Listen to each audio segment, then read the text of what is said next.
আল্লাহ বলেন ঈমানদার তারা আল্লাযীনা ইযা যুকিরাল্লাহ, যাদের সামনে যদি আল্লাহর নাম নেওয়া হয়, ওয়াজিলাত কুলুবুহুম, আল্লাহর ভয়ে তাদের অন্তরগুলা প্রকম্পিত হয়ে যায়, অন্তর ভয়ে কাঁপতে থাকে। হ্যাঁ, আল্লাহর কথা।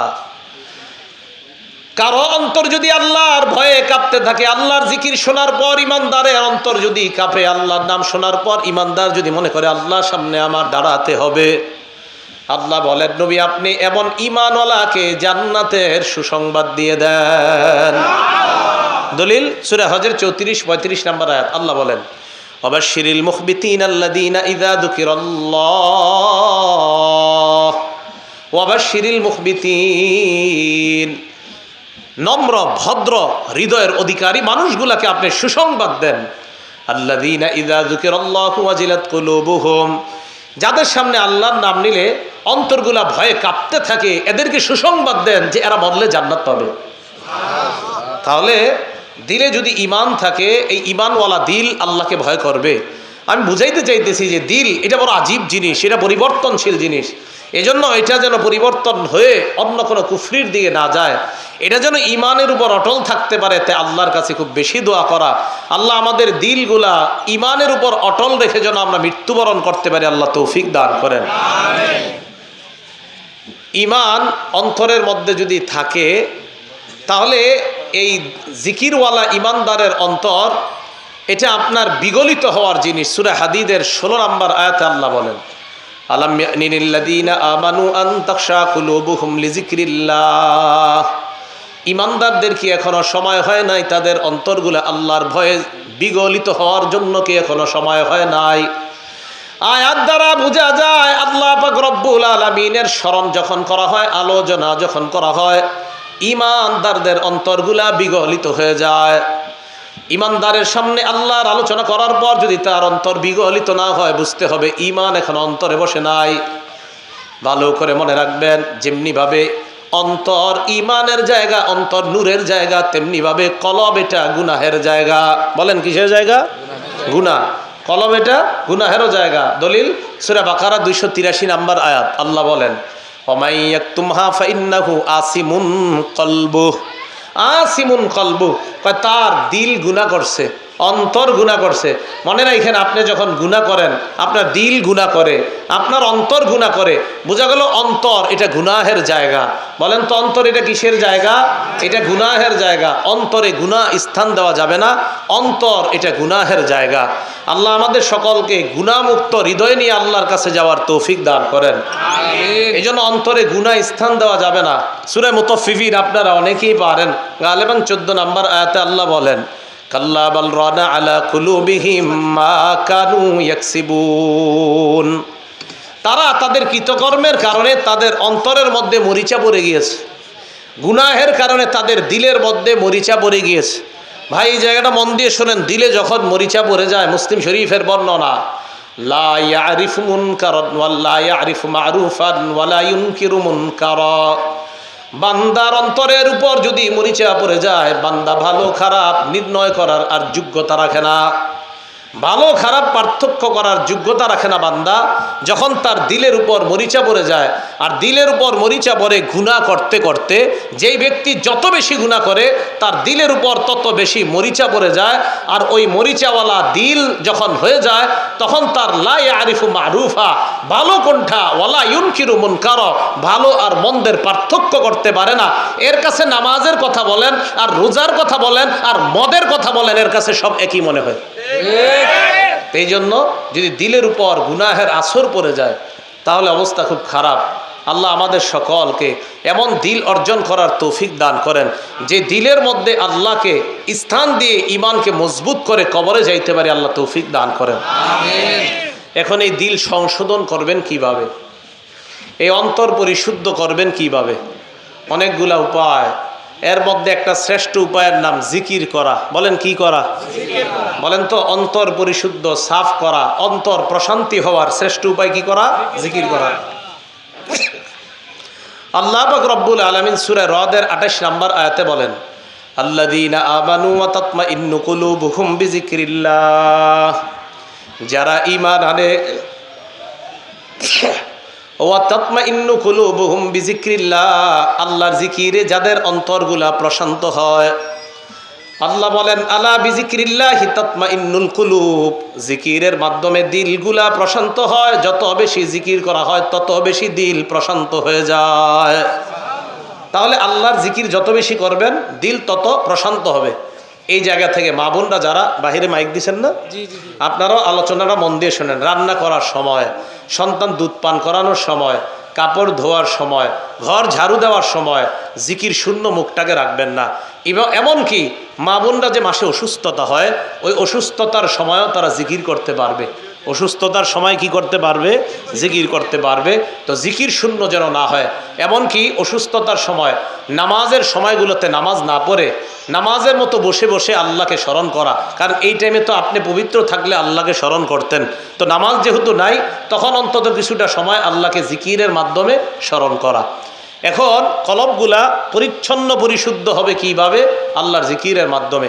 তিরমিজি শরীফের 3375 নম্বর হাদিসের বর্ণনা, 2375 নম্বর হাদিসের বর্ণনা। এই হাদিসের মধ্যে আসছে, এক ব্যক্তি রসুল আকরাম সাল্লাল্লাহু আলাইহি সাল্লামের কাছে আসছে। আসার পর বললেন আখবিরনি বিআমালিন ইয়া রাসূলুল্লাহ ইন্না শারাইআল ইসলাম ক্বাদ কাসুরাত আলাইয়া।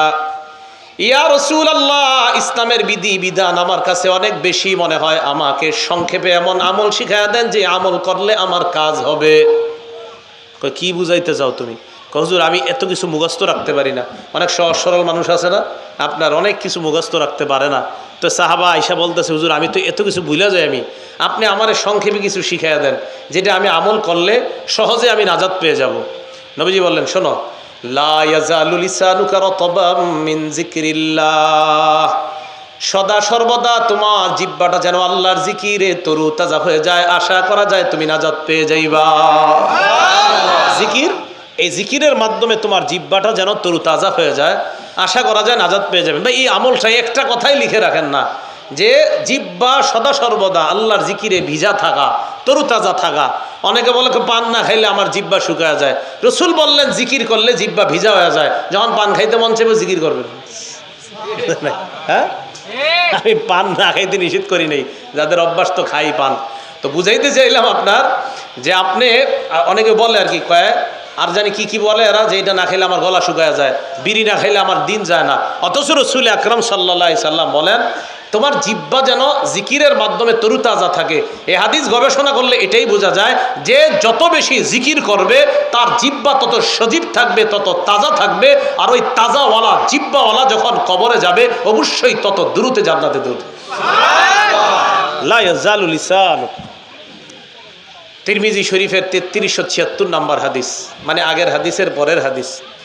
এই হাদিসের মধ্যে আসছে সুইলা রাসূলুল্লাহ সাল্লাল্লাহু আলাইহি ওয়াসাল্লাম আইয়ুল ইবাদি আফজালু ইয়াউমাল কিয়ামাতি দারাজাতান ইনদাল্লাহি ইয়াউমাল কিয়ামাহ। নবীজিকে প্রশ্ন করা হলো আইয়ুল ইবাদি আফজালু দারাজাতান ইনদাল্লাহি ইয়াউমাল কিয়ামাহ, কিয়ামতের ময়দানে আল্লাহর কাছে মর্যাদায় কোন ব্যক্তিটা সবচেয়ে বেশি মর্যাদার অধিকারী হবে আপনার কাছে জানতে চাই।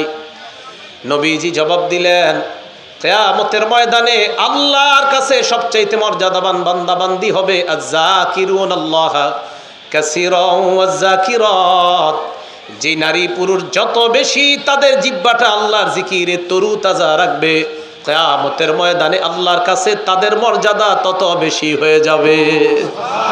যে যত বেশি জিকির করবে নারী পুরুষ কিয়ামতের ময়দানে আল্লাহর কাছে তাদের মর্যাদা তত বেশি হবে।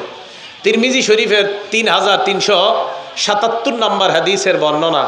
এই হাদিসের মধ্যে আসছে রাসূল আকরাম সাল্লাল্লাহু আলাইহি সাল্লাম বলেন আমি কি তোমাদেরকে এমন একটা কথা আমল শিখাবো না যে আমলটা করলে আজকাহা ইনদা মালিকিকুম, যে আমলটা আল্লাহর কাছে অনেক পবিত্র, তুমি যত বেশি করবা তত বেশি আমলটা আল্লাহর কাছে পবিত্র হবে। আর ওই পবিত্র আমল ওয়ালাকেও আল্লাহ তত বেশি পবিত্র বানায়া দিবেন। কথা কিন্তু শেষ হয় নেই। এক আমল দেখেন কয় উপকারিতা, ওয়া আরফাইহা ফি দারাজাতিকুম, আবার এই আমলটা করলে তোমাদের মর্যাদাও বাড়বে। এই আমলটা করলে তোমাদের মর্যাদা বাড়বে, আল্লাহর কাছে অধিক পবিত্রতা অর্জন করতে পারবা। আরো অনেকগুলা বর্ণনা করছে। তো সাহাবারা কয় হুজুর বলেন কি? নবীজি বললেন জিকরুল্লাহ, আল্লাহর জিকির যত বেশি করবা তত বেশি পবিত্র হয়ে যাইবা, কিয়ামতের ময়দানে তোমার তত বেশি মর্যাদা হবে আল্লাহর কাছে। তাহলে যত বেশি জিকির করব তত বেশি মর্যাদা হবে। নবীজির এক সাহাবা এই হাদিসের শেষে বলেন যে আমার জানা মতে জিকিরের চাইতে এত বেশি নাজাত দানকারী আমল আর আছে কিনা ফরজের পর আমার জানা নাই যে জিকির একটা মানুষকে কতটা বেশি নাজাত দান করবে। এই জন্য জিকিরের মাধ্যমে কলবটা প্রশান্তময় হৃদয় বানানোর চেষ্টা করা।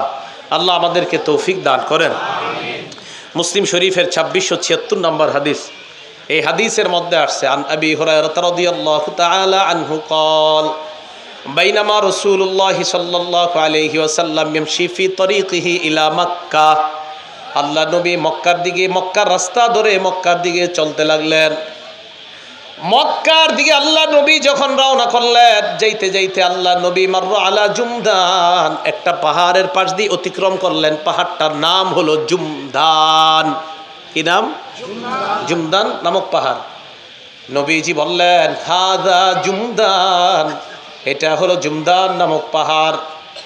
এই কথা বলার পর আল্লাহ নবী বললেন সাবাকাল মুফাররিদুন, সাবাকাল মুফাররিদুন, মুফাররিদুনরা অগ্রগামী হয়ে গিয়েছে, মুফাররিদুনরা অগ্রগামী হয়ে গিয়েছে। বলেন সবাই মুফাররিদুন। আবার মুফাররিদুন। মুফাররিদুনরা কি হয়ে গেছে? অগ্রগামী। আচ্ছা, সামনে যারা বসা আছেন মুফাররিদুন কারে কয় জানেননি? একজন খালি কইছে না, বাকিরা চুপ। মানে চুপ থাকা সম্মতির লক্ষণ, মানে অন্যরা জানেন। মুফাররিদুন কারে কয় জানেন? তো এই জিনাটা আগে বললেন না কেন? জানেন? আরে সাহাবারাও তো জানে নাই, তা আপনারা কেমনে জানলেন? মানে এরকম ভাবসাব যে সাহাবাদের চেয়ে বেশি বুঝে মনে হয়। আমি যখন বললাম মুফাররিদুন কারে কয় জানেন, সব চুপ। মানে হুজুর জি জানি। তো জানলে বলেন। সাহাবারাও জেনে জানেন। আমি তো অবাক হয়ে গেছি ভুয়াপুরে এসে যে আল্লাহ, মনে হয় এই জায়গায় পাওয়া গেছে কিছু যারা জানে। হ্যাঁ, সাহাবারা বললেন ওমাল মুফাররিদুন ইয়া রাসূলুল্লাহ, হুজুর মুফাররিদুন আবার কি জিনিস? আল্লাহ নবী বলেন মুফাররিদুন চিনো না? কয় না, চিনি না। নবীজি বললেন আয-যাকিরুনাল্লাহা কাসীরান ওয়াজ-যাকিরাত, যে নারী পুরুষরা বেশি বেশি আল্লাহর জিকির করে তারা হলো মুফাররিদুন। তারা কিয়ামতের ময়দানে সবার আগে আগে জান্নাতের দিকে রওনা করবে। সুবহানাল্লাহ। মনে থাকবে না আজকে থেকে। নাম কি?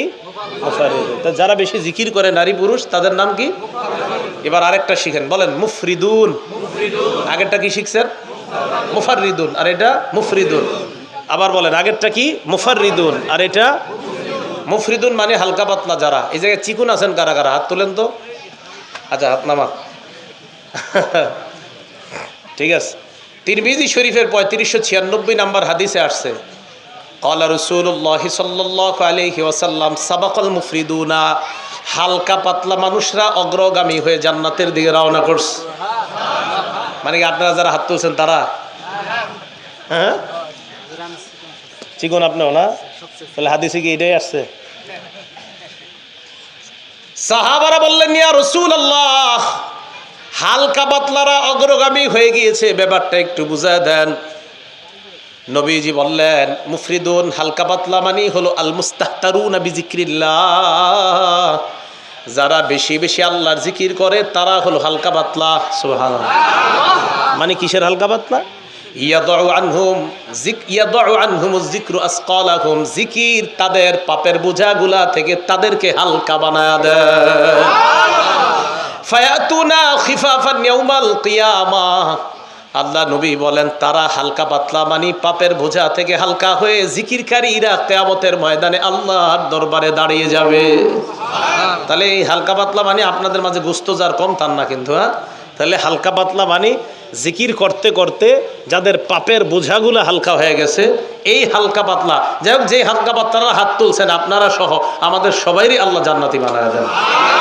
যেহেতু হাত তুলেই ফেলছেন, আল্লাহ সবাইরই জান্নাতি বানায় দেন। তো রাসূল আকরাম সাল্লাল্লাহু আলাইহি সাল্লাম বললেন হালকা পাতলা মানে পাপের বোঝা থেকে হালকা। বলেন তো পাপের বোঝা থেকে হালকা বানায় কোন জিনিস? জিকির। জিকির। তো এই জিকির পাপের বোঝা থেকে আমাদেরকে হালকা বানিয়ে দিবে। আল্লাহ আমাদের সকলকে পাপের বোঝা থেকে যেন আমরা হালকা হয়ে আল্লাহর কাছে যেতে পারি, আল্লাহ তৌফিক দান করেন। আবু দাউদ শরীফের 3667 নম্বর হাদিস, 3667, 3667 নম্বর হাদিসের বর্ণনা।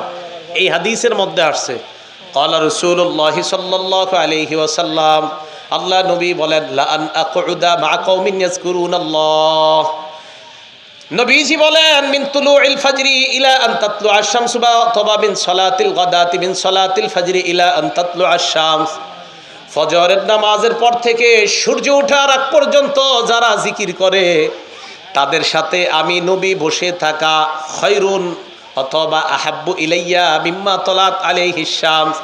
আরেক বর্ণনায় আহাব্বু ইলাইয়া মিন আন উতিকা আরবাআতাম মিন বুলদি ইসমাঈল। আল্লাহ নবী বলেন ইসমাইলি বংশের 4টা গোলাম আজাদ করা, এই 4 গোলাম আজাদ করা অনেক বড় ফজিলতের কাজ। এই ফজিলতের কাজের চাইতেও বেশি আমার কাছে ফজিলত জিকিরকারী মজলিসের মধ্যে ফজর থেকে সূর্য ওঠা পর্যন্ত যদি আমি বসে থাকতে পারি, ওই 4 গোলাম আজাদ করার চাইতেও আল্লাহর কাছে এটা অনেক দামি হয়ে যায়। এর চেয়ে বেশি আমার কাছে এটা প্রিয় যে আমি একটা জিকিরকারী মজলিসের সাথে বসে থাকবো।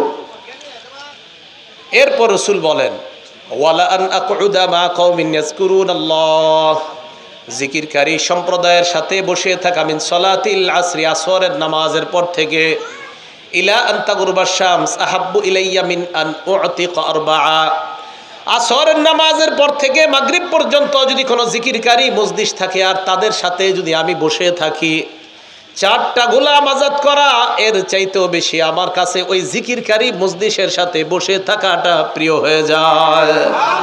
তো জিকিরকারী মজলিস যারা, এটা অনেক দামি মজলিস, এটা অনেক উঁচা মজলিস, দামি মজলিস। তো জিকির করা, জিকিরকারী মজলিসে থাকা, অংশগ্রহণ করা, এটা আল্লাহর কাছে অনেক দামি। আল্লাহ আমাদের সকলকে জিকিরকারী মজলিসে বেশি বেশি শরীক হওয়ার তৌফিক দান করেন। আমিন। আপনারা যে এখানে বসলেন, এই বসাটারও একটা দাম আছে। এখানে না বইসা আপনারা যদি কোনো গানের মজলিসে বসতেন আর এটা যদি জিকির শূন্য মজলিস হয় তাহলে কিন্তু খুব খারাপ অবস্থা। আবু দাউদ শরীফের 4856 নাম্বার হাদিসের বর্ণনা। এই হাদিসের মধ্যে আসছে আমরা দুইজন এক জায়গায় বসছি কথা বলার জন্য, এমনি দুইজন বসে রয়েছি। তো কথা বইলা টইলা দুনিয়াবি কিছু গল্প গুজব কইরা নাটক সিনেমার গল্প করে উঠে গেছে। ক্বালা রাসূলুল্লাহ সাল্লাল্লাহু আলাইহি ওয়াসাল্লাম, আল্লাহ নবী বলেন মান কাদা মাকআদান, কোন ব্যক্তি যদি কোনো বৈঠকের মধ্যে বসে, কোনো আসনে বসে, আমি আসনের মধ্যে বসলাম, চা স্টলের সামনে 2টা চেয়ারে আমরা দুইজন বসলাম, এক আসনে আমি বসলাম আর এক আসনে আমার বন্ধুকে বসাইলাম। বসানোর পর আলাম ইয়াজকুরিল্লাহ, দুইজন দুনিয়াবি অনেক কথা বললাম, একটুবারও আল্লাহর নাম নিলাম না, আল্লাহর নাম নেই। নবীজি বলেন কানা আলাইহি তিরাতুন, হতে পারে এই বৈঠকটা তার জন্য আল্লাহর পক্ষ থেকে গজবের কারণ হয়ে যেতে পারে। তোমার এই বৈঠক কেন জিকির শূন্য হবে? কি কঠিন কথা দেখছেন। কেউ যদি ঘুমাইতে যায়, বালিশে মাথা রাখার পর নাটক সিনেমার গান শুনতে শুনতে ঘুমিয়ে গেছে, আল্লাহর নাম নেয় নাই, রসুলের উপর দুরূদ পড়ে নাই, কান আলাইহি তিরাতুন, এই ঘুম তার জন্য গজবের কারণ হতে পারে। আবু দাউদ শরীফ 4855 নাম্বার 856 নাম্বার হাদিস। তাহলে খুব সাবধান যে আমার আপনার একটা বসা, আমার আপনার একটা জাগরণ, আমার আপনার একটা ঘুমান, এই ঘুমিয়ে গেলাম, আমার আপনার এই ঘুমটাও গজবের কারণ হয়ে যেতে পারে। এই জন্য সাবধান, জিকির শূন্য জাগরণ যেন না হয়, জিকির শূন্য ঘুম যেন না হয়। আল্লাহ আমাদেরকে জাগ্রত ঘুমন্ত উভয় অবস্থায় যেন আল্লাহর জিকির বেশি করতে পারে, আল্লাহ তৌফিক দান করেন। বুখারী শরীফের 6320 নাম্বার হাদিসের বর্ণনা। এই হাদিসের মধ্যে আসছে ক্বালা রাসূলুল্লাহ সাল্লাল্লাহু আলাইহি ওয়াসাল্লাম, আল্লাহ নবী বলেন ইদা আওয়াইতা ইলা ফিরাশিকা, যখন তুমি বিছানায় আশ্রয় গ্রহণ করতে যাও, বিছানায় যাওয়ার পর তখন তুমি সর্বপ্রথম তোমাদের কাজ হলো ইদা আওয়া আহাদুকুম ইলা ফিরাশি, যখন তোমাদের কেউ বিছানায় যাও, যাওয়ার পর তোমাদের প্রথম কাজ ফালয়ানফুত ফিরাশাহু বিদাখিলাতি ইজারিহি, সে যেন লুঙ্গির নিচ দিয়ে তার বিছানাটা এইভাবে 3 বার ঝাড়া দেয়। ফালয়ানফুস ফিরাশা বিদাখিলাতি ইজারি, সে যেন তার বিছানাটা লুঙ্গির নিচের অংশ দিয়ে 3 বার ঝাড়া দেয়। যদি আপনারা ঝাড়ু, ছোট্ট ঝাড়ু ব্যবহার করেন, তো যেহেতু নবীর সুন্নত, তো আমার আপনার লুঙ্গির নিচ দিয়ে এইভাবে একটু ঝাড়ু দিয়া সুন্নতটা আদায় করলে সমস্যা কোথায়?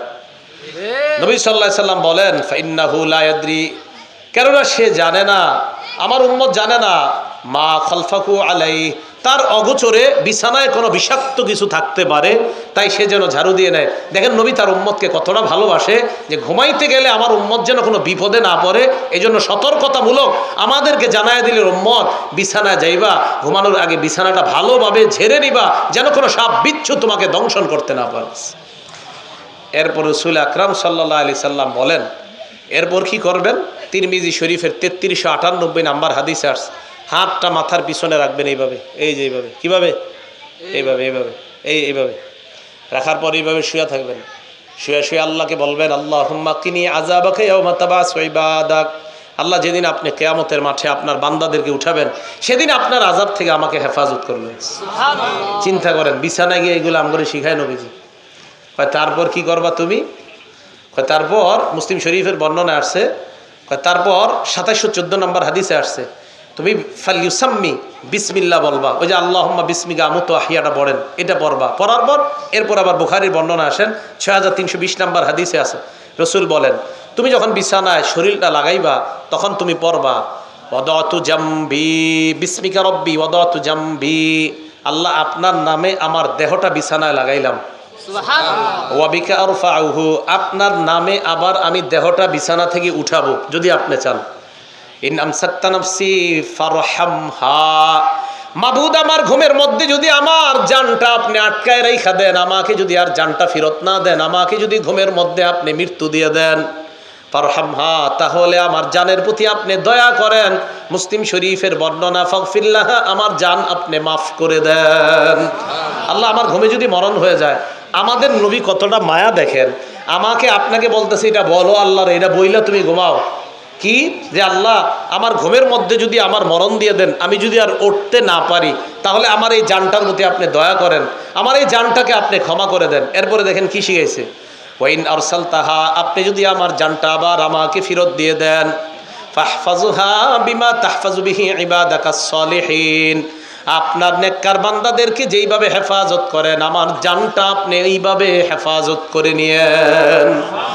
এই কথাগুলা আল্লাহর জিকিরে আপনি ঘুমানোর সময় আল্লাহকে বলবেন। আমি বাংলাটা আবার বলছি, যদি আরবিটা না পারেন, আরবিটা আমি আবার একবারে বলছি, বিসমিকা রব্বি ওয়াদাতু জামবি ওয়াবিকা আরফাউহু ইন আমসাকতা নাফসি ফারহামহা ওয়া ইন আরসালতাহা ফাহফাজহা বিমা তাহফাজু বিহি ইবাদাকাস সালিহিন। সহিহ বুখারী 6320 নম্বর হাদিস। মোট হাদিস সংখ্যা হবে 7563টা হাদিস। এই হাদিসের কিতাবের মধ্যে আসছে যে রাসূল সাল্লাল্লাহু আলাইহি সাল্লাম এইভাবে আমাদেরকে শোয়ার পর আমরা যেন এইভাবে আল্লাহর কাছে দোয়া করি, তাহলে আমার ঘুমটাও হয়ে গেল আল্লাহর জিকিরের সাথে, আর আমার জাগরণটা যে বললাম, আমরা দুইজন একসাথে বসলাম, বসার পর আমাদের কিছু আলোচনায় যেন অবশ্যই আল্লাহর জিকির থাকে, রাসূল সাল্লাল্লাহু আলাইহি সাল্লামের উপর দুরূদ ইত্যাদি এগুলা থাকে। তাই তো আলোচক যারা আলোচনা শুরু করে কিভাবে, নাহমাদুহু ওয়া নুসাল্লি আলা রাসূলিল কারীম, প্রথমে আল্লাহর প্রশংসা করে, এরপর নবীর উপর দুরূদ পড়ে, ঠিক না? কারণ মসজিদ যেন জিকির শূন্য না হয়। এখন যে কথাটা বলবো, অনেকের মনে খারাপ লাগতে পারে, কষ্ট লাগতে পারে, বাকি গার্জিয়ানরা সাবধান হয়ে যাবেন, সন্তানদেরকে এই মসজিদ থেকে দূরে রাখেন। কি দেখেন, আবু দাউদ শরীফের 4855 নাম্বার হাদিস, এই হাদিসে আসছে, ক্বালা রাসূলুল্লাহ সাল্লাল্লাহু আলাইহি ওয়াসাল্লাম, আল্লাহ নবী বলেন, মা মিন কওমিন ইয়াকুমুনা মিন মাজলিসিন লাম ইয়াযকুরুল্লাহ, কোন সম্প্রদায় এমন কোন মসজিদ থেকে উঠলো যে মসজিদের মধ্যে আল্লাহর নাম নেয় না। গানের কনসার্টে গেলেন, 2 ঘন্টা গান শুনলেন, 1 ঘন্টা গানের মজলিসে ছিলেন, গান শুনছেন, আধা ঘন্টা গান শুনছেন, 1 ঘন্টা গান শুনছেন, শুনে এবার আইসা পড়ছেন।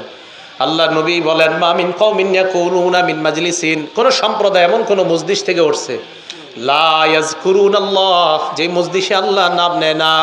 আচ্ছা, গায়ে হলুদের অনুষ্ঠান কি দেশ গ্রামে হয়? এইসব এলাকাতেও হয়? আমি তো ভাবছি শুধু ঢাকাতে হয়। গায়ে হলুদের অনুষ্ঠানে গান বাজায়নি, এরকম বড় বড় বক্স লাগায়? আচ্ছা, গায়ে হলুদে খানা টানার আয়োজন হয়নি? আচ্ছা, খানা কি গোস্ত টোস্ত ইত্যাদি খাওয়ায় না? আচ্ছা, বিয়ে বাড়ির আয়োজন হয়নি? ওই বিয়ের পার্টিতে বউবাতে বড় বড় গান ছাড়ে, ডেকসেট ছাইরা গান বাজায়, এমন আয়োজন হয়নি? নাউজুবিল্লাহ। তাহলে শোনেন, আয়োজনে গিয়ে খাইলেন খাসি, খাইলেন গরু, খাইলেন মুরগি, কিন্তু নবীজি দেখেন কি কয়, আপনারা কি খেয়ে বেরোইছেন, নবীজি কি কয় দেখেন, গরু খাইছেন না, মুরগি খেয়েছেন। এই জন্য ভালো মানুষ যারা, আপনারা যদি এই সমস্ত দাওয়াতে জানি, চুপচাপ নিচের দিকে তাকায় বসে থাকবেন, গান হইতেছে আশেপাশে, কি করবেন? আত্মীয়র বিয়া ঠেইকা চলে গেছেন, তো গিয়া নিচের দিকে তাকায় বসে থাকবেন, যতক্ষণ পারেন ইস্তেগফার পড়তে থাকবেন। খানাটা দিব কোনো মতে খেয়ে তাড়াতাড়ি বেরিয়ে চলে আসবেন।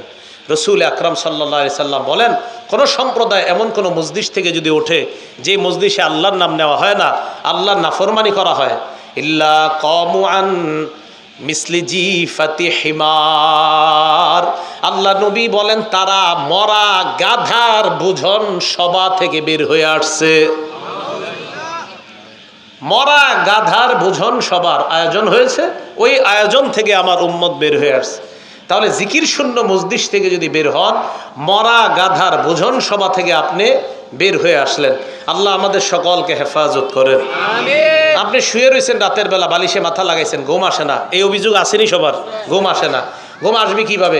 রাত 7টার পরে মোবাইল আর চালায়েন না। ঘুম যদি কালকে থেকে না আসে আমারে জানায়েন। 7টার পরে আর মোবাইল চালায়েন না, এটা আলমারিতে উঠায় রাখেন। এরপরে আপনি দেখেন ঘুম না আসা উপায় আছে কিনা।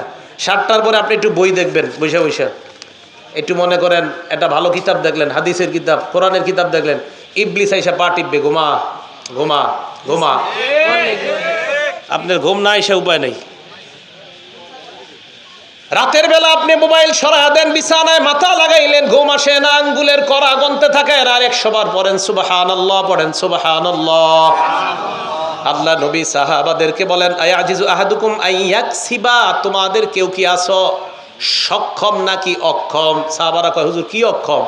আইয়াকসিবা আলফা হাসানা, তোমাদের মধ্যে আয়াজিজু আহাদুকুম, তোমাদের কেউ কি অক্ষম? আলফা হাসানা, আইয়াকসিবা আলফা হাসানা, তোমাদের কেউ কি অক্ষম 1000 নেকি কামাই করতে? কি কেউ অক্ষম? সাহাবারা কয়, হুজুর এটা কি কইলেন আপনি? 1000 নেকি কি কেউ পারবো আমরা কামাই করতে খুব সহজে?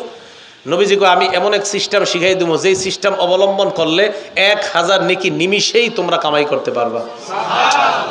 সাহাবারা বললেন, হুজুর কি আমল? আল্লাহ নবী কয়, ইউসাব্বিহু মিআতা তাসবিহা, 100 বার সুবহানাল্লাহ বড়, ইউকতাবু লাহু আলফু হাসানা, তার আমল নামায় আল্লাহ পাকের পক্ষ থেকে 1000 নেকি লিপিবদ্ধ হয়ে যায়। শুয়ে শুয়ে সুবহানাল্লাহ বলেন 1000 বার। এবার আল্লাহ নবী বলেন, যদি তোমার 1000 নেকি লেখা না হয় তোমার জীবন থেকে, আনহু অথবা ইউহাত্তু আনহু আলফু খতিআ, তোমার জীবন থেকে 1000 গুনাহ ঝরে পড়ে মুছে যায়। কয়শো বার সুবহানাল্লাহ? 100 বার। কয়শো বার সুবহানাল্লাহ? 100 বার। এবার আরেকটা, যদি দেখেন 100 বার পড়ার পরে ঘুমায় না, এখন আরেকটা বলবেন, বলেন সুবহানাল্লাহি ওয়া বিহামদি, বলেন সুবহানাল্লাহি 100 বার। এটাও কয়বার?